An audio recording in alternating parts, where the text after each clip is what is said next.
Hello friends, स्वागत है मेरे यूट्यूब चैनल पर।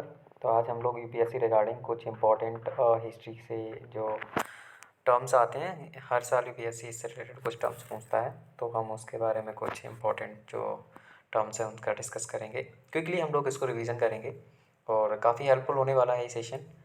ये तुषांत यादव सर का एक पीडीएफ है, उसको मैं आप लोगों के साथ शेयर कर रहा हूँ। ठीक है, तो पहला टर्म है जो कि एंशियंट मिडिवल हिस्ट्री से पूछे जाने वाले टर्म्स हैं, अग्रहारा। अग्रहारा बेसिकली एक रिलीजियस इंस्टीट्यूशन होता है जो कि एंशियंट टाइम पे इसका यूज़ किया जाता था। अग्रहारा में जो आपकी लैंड हुआ करती थी वो डोनेट की जाती थी ब्राह्मण्स को, जो कि किंग्स के या रूलर्स के द्वारा डोनेट की जाती थी। सेकेंड टर्म है अग्रहट्टा। अग्रहट्टा बेसिकली पर्शियन व्हील्स हुआ करते थे जिनका यूज़ इरिगेशन पर्पज से किया जाता था। ये क्वेश्चन ना प्रीवियस ईयर में हम देखेंगे और मुझे एग्जैक्टली डेट तो नहीं है याद किस ईयर में ये पूछा गया था, बट यूपीएससी में ये क्वेश्चन आपका टर्म से रिलेटेड ही आया हुआ था। ठीक है, एंड से थर्ड इज है अहादिस। ये ट्रूपर्स होते थे मुगल एम्पायर में, जो आर्मी के ट्रूप्स होते थे उनको हम लोग अहादिस कहा करते थे। औरंग वेयर हाउसेज जो होते थे जहाँ पर हम लोग ग्रेनरीज को स्टोर करके रखते थे, वो औरंग हुआ करते थे। एंड सेम इज़ भूमि स्पर्श मुद्रा। ये बुद्धिज़्म से रिलेटेड जितनी भी जो मुद्राएं हैं जो हम लोग आर्ट एंड कल्चर में पढ़ते हैं, वो उस मुद्रा से रिलेटेड भी क्वेश्चन कभी कभार कुछ इंपॉर्टेंट मुद्राज हैं। मैं इस पर भी वीडियो बना दूंगा, कौन सी इंपॉर्टेंट वीडियोज़ हैं वो मुद्राएं हैं, उनको आप पढ़ लेना। तो इसका मतलब होता है आपकी प्योरिटीज़ जो आप विटनेस करते हो अर्थ के साथ में होता है। बंजाराज ये इंपॉर्टेंट टर्म है, आप लोग लोकल लैंग्वेज में बंजाराज के बारे में सुनते भी रहते होंगे। एक मूवी भी आई थी बंजारा बंजारा नाम से, उसमें गाना था, उससे आप रिलेट कर सकते हैं। ट्रेडर्स हुआ करते थे, ठीक है, मिडिवल टाइम पीरियड्स में, मुगल टाइम पीरियड में ये ट्रेडर्स हुआ करते थे। उसके बाद है बनियान्स। ये एक तरीके से इंडियन एजेंट हुआ करते थे जो ईस्ट इंडिया कंपनी में काम किया करते थे।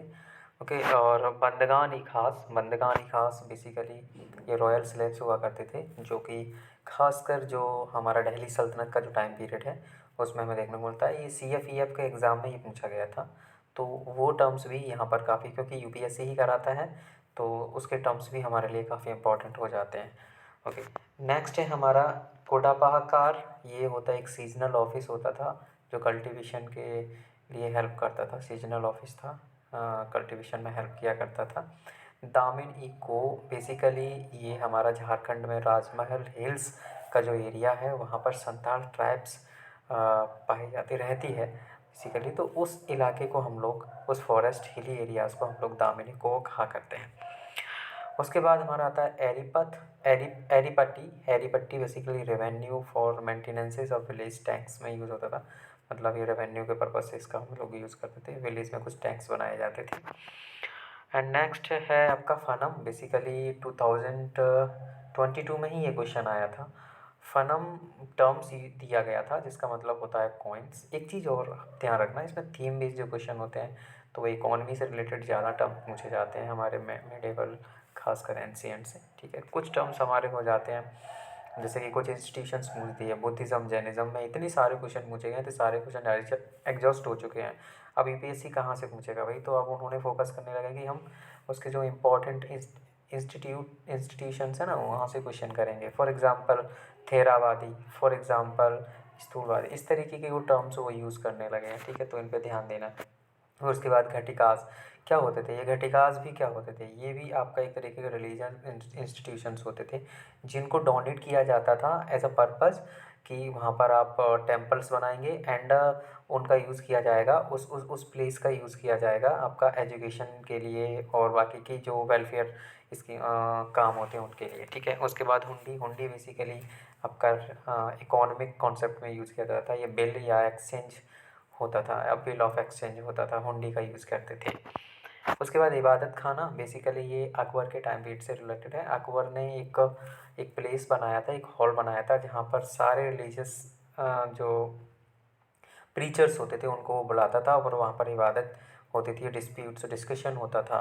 तो ये क्वेश्चन भी अक्सर पूछा जाता है। एकता बेसिकली एक लैंड रेवेन्यू हुआ करता था जो कि आपका दिल्ली सल्तनत का जो टाइम पीरियड था उस समय ये चलता था। ठीक है, एकता इल्तुतमिश के टाइम पीरियड पर ये चलाया करता था। ठीक है, उसके बाद हम बात करते हैं उसके बाद हम बात करते हैं यहाँ पर आपका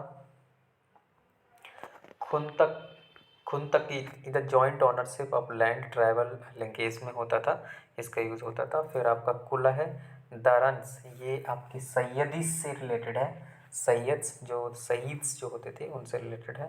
फिर आपका आता है मिरासीदार, मतलब ये डेजिग्नेटेड रेवेन्यू पेयर हुआ करते थे स्टेट के, मतलब ये रेवेन्यू को पे करने का काम किया करते थे। उसके बाद मैत्रेय बेसिकली ये फ्यूचर बुद्धा इनको कहा जाता है। मतलब ये है कि जो बुद्धा अब नेक्स्ट जनरेशन में जब बर्थ लेंगे तो वो मैत्रेय के नाम से जाने जाएंगे, इसलिए इनको फ्यूचर बुद्धा के नाम से जाना जाता है। फिर उसके बाद है आपका महातारा एंड पट पट्टा किला, द विलेज हेडमैन्स हुआ करते थे।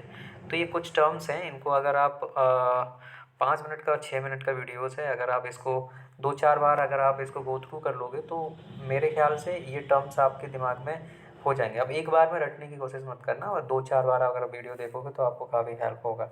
ठीक है, सो अगर ये हेल्पफुल हो तो प्लीज़ आप इसको ज़रूर देखें। ठीक है, थैंक यू सो मच। अगर वीडियो आपका मेरा पसंद आए तो मुझे सपोर्ट करिए। ठीक है, thank you so much friends.